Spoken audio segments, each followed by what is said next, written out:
গৌৰীপুৰত দুই ফৈদৰ মাজত মাৰপিটৰ ঘটনাক কেন্দ্ৰ কৰি থানাত এজাহাৰ দাখিল দুই পক্ষৰ।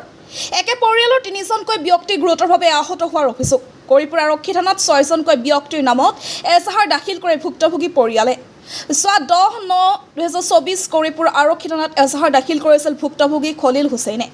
এজাহাৰ দিয়াৰ পিছতো আৰক্ষী তদন্তক লৈ অসন্তুষ্টি প্ৰকাশ কৰে ভুক্তভোগী পৰিয়ালে। ঘটনা সন্দৰ্ভত তদন্ত বিচাৰি ধুবুৰী জিলা আৰক্ষী অধীক্ষকলৈ আহ্বান জনাইছে ভুক্তভোগীয়ে।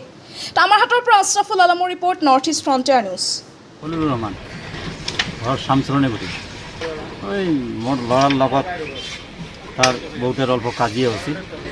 হোৱাৰ কাৰণত মাইকিটা মাইদুৰ অলপ কৰিয়ে ঘৰত গেছি বাপ মাক জানি দিছে।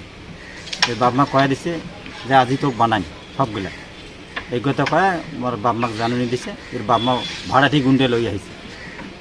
তাৰিখটা তো এইটো 10 তাৰিখ। তাৰপিছত ভাড়াঠি গুণ্ডে আহি মোক ঘৰৰ ভিতৰত মাৰি থৈ গ'ল। পুৰা মাৰধৰ কৰিল। মই হাফমাটাৰ হয় ঘৰতে পৰি আছোঁ। পৰে গ্ৰামী মানুহে মোক মেডিকেলত লৈ আহিছে। আনি ট্ৰিটমেণ্ট কৰিয়ে অলপ আৰাম হৈ আছোঁ। তাও মোৰ ল'ৰাটাৰ পিছফালে এটা হাড্ডি এটা ভাঙি আছে। এইটো এনেই আছে। তিনিটা মানুহ মোৰ মানুহ তিনিটা মানুহ আহত হৈছে। থানাত ইতিহাৰী দেখিছোঁ কিন্তু দাগা এইটো একশ্যন নিয়া নাই। আমি যেদিন জানাছিলোঁ তাৰপিছত একদিন পিছতে আহিছিল। আহি ইনকোয়াৰি কৰি যোৱাৰ পাছত আৰ তাৰপৰে মোৰ ঘৰত না আহে আসামি ধরি। এইটো এখন মোর এইটো ন্যায় বিচার করে দিব লাগে। যেটা কাজিয়ে যাতে না হয়, যেটা সুবিধা হয় এইটো করে দিব লাগে। ন্যায় বিচার যেটো এইটোও মোৰ লাগে। মই এইটো অনুৰোধ কৰি আছোঁ SP ছাৰক, স্যাৰ এইটো যেনেকৈ হোক মই এইটো মিলমিছ কৰি দিলে।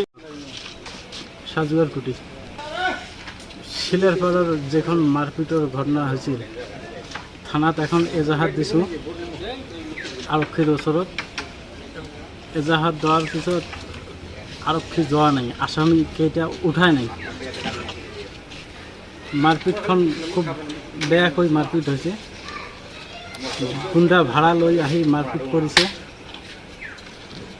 SP ছাৰৰ কাছত অনুৰোধ জনালোঁ।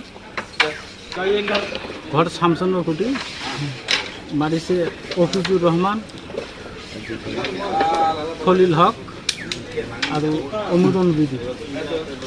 লিখিছিল এইটোৱে যে ঘৰত যাইখানি মাৰপিট কৰেছে। ন্যায় বিচাৰোঁ